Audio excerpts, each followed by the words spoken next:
এই লোকটি ছাগলের বাচ্চা নিয়ে খেলছিল। তখনই সেই ছাগলের মা এসে তাকে অনেক জোরে গুঁতা দেয় এবং সেই ছাগলের মা তার সাথে একটি দাগ টেনে বুলিয়ে দেয় যে ওই দাগের ওই পাশে না যেতে। কিন্তু সেই ছেলেটি সাহস করে যায় এবং সেই ছাগলের মাটি আবার তাকে অনেক জোরে গুঁতা দেয়। এবার সে হার না মেনে আবার ওঠে।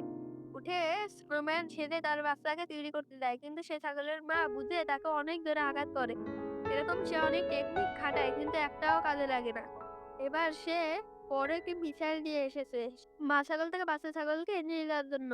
সে অনেক কটা মিসাইল ছোড়ে কিন্তু একটা মিসাইলও সেই ছাগলের গায়ে লাগে না।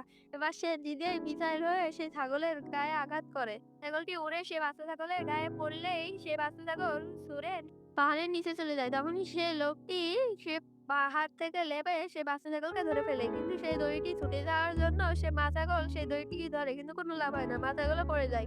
সবাই স্লিপ খেয়ে রেখেছে এবং সেই লোকটি সেই ছাগলের বাচ্চার সাথে শেষ খেলা করে